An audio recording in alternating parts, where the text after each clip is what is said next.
Alrighty, hello everyone. I am back with another book review for you guys. So the book I'm going to talk about today is called This is Body Grief, Making Peace with the Loss That Comes with Living in a Body. This was honestly such a page turner. I think I finished it relatively fast.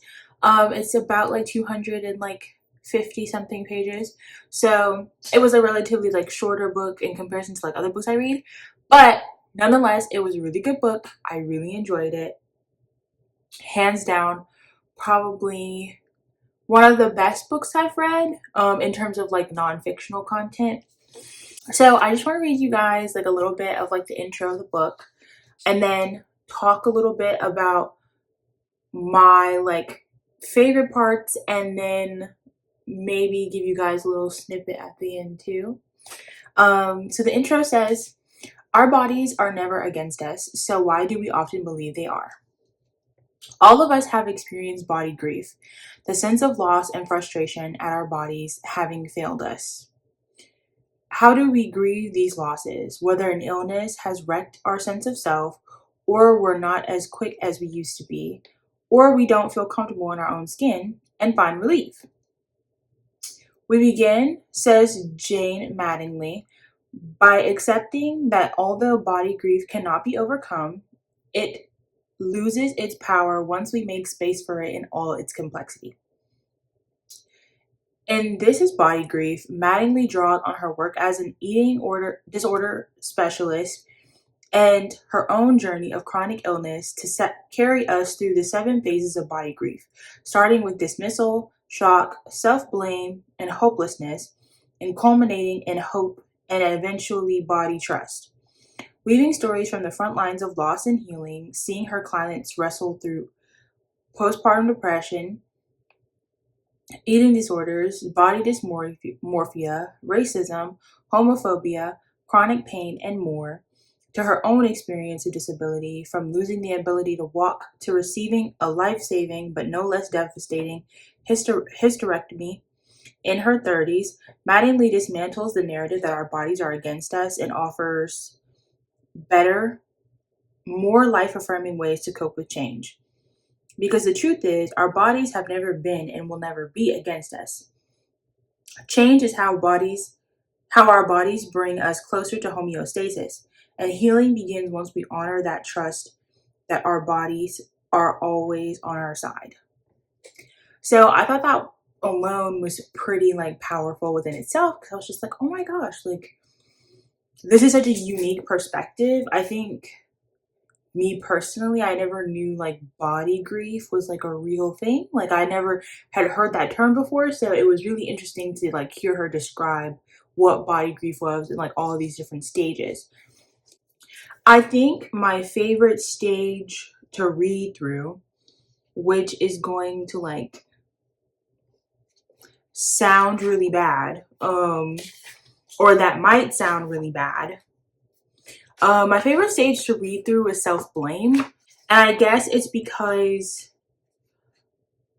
the way that we interpret like self-blame is kind of like, oh, well, like I don't like myself, or I'm the reason why this is happening. I did something that caused me to like be in this particular position.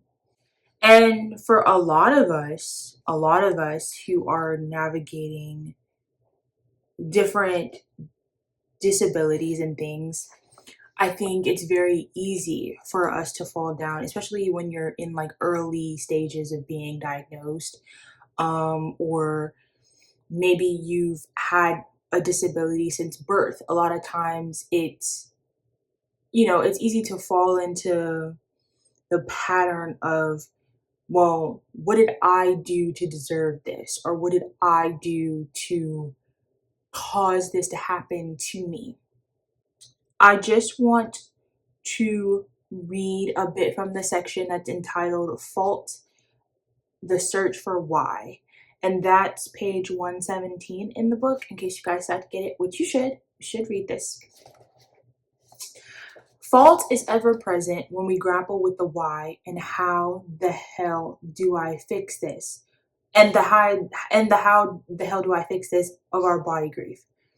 When we're in apology, we take on responsibility for holding and managing the pain, discomfort, and inconvenience of whatever is driving our body grief. We move into fault when we begin to ask why we have been saddled with this burden. At its root, fault is a function of the flight part of the fight, flight, freeze, or fawn stress response.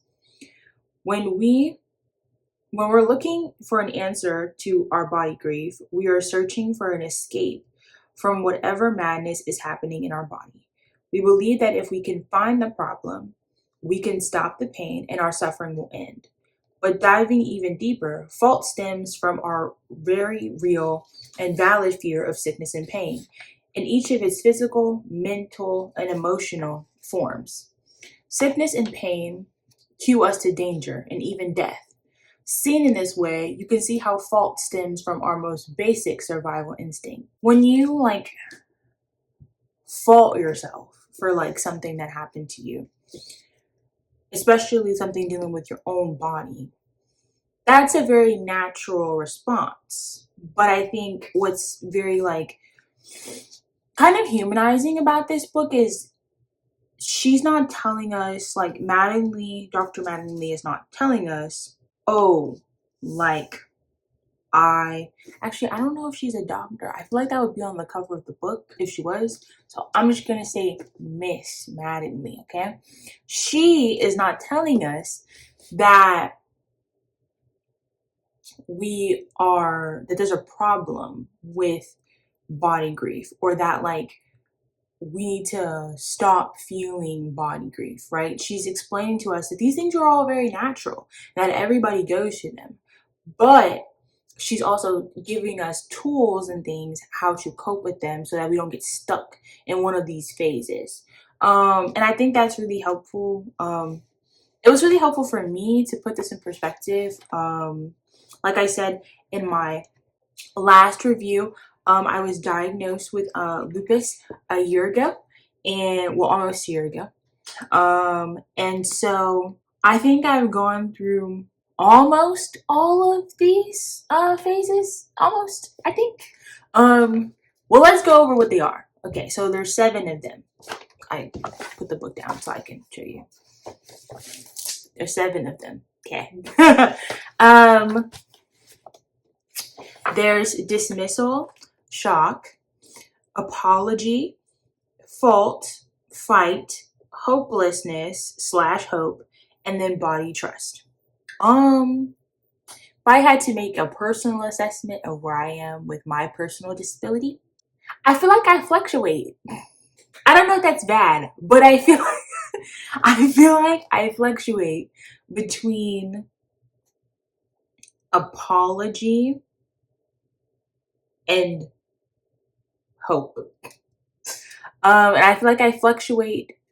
I feel like that happens because of me trying to explain my disability to other people, and the way my body functions to other people.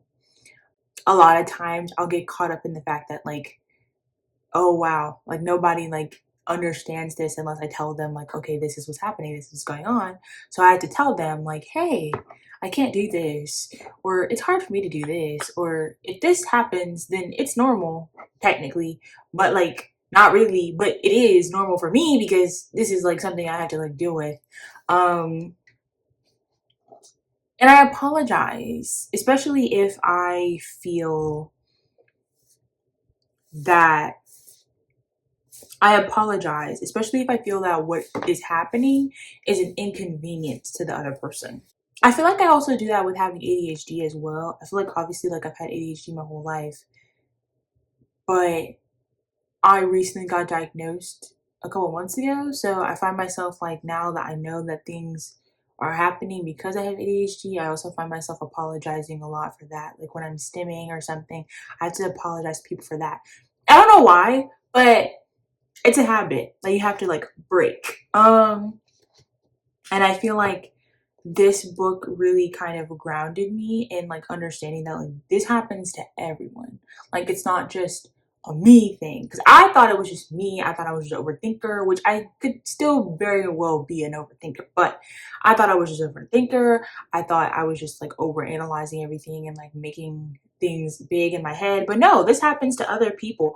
And I also like that a really important part of this book is that like there are real personal accounts in here of different individuals that have dealt with different things pertaining to body grief. And so you get other personal accounts in here that kind of like humanize the material even further because it makes it a lot more relatable.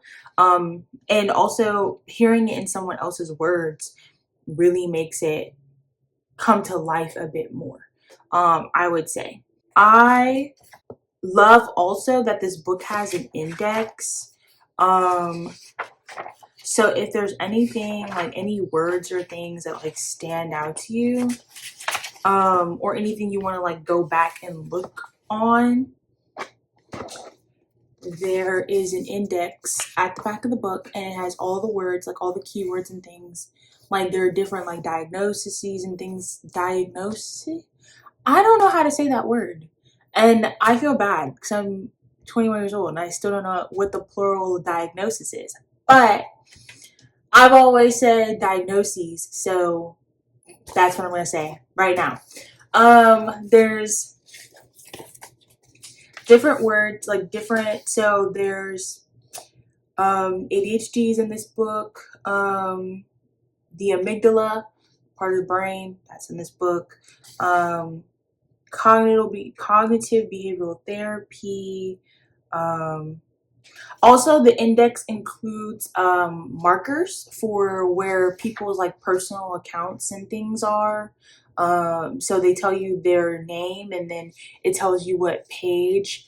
So for example, this is Gwen's story right here, and it tells you what the pages are. So just in case like you were like, oh, I really liked or related to Gwen's story, I want to know where I can find that in the book so I can show it to somebody else.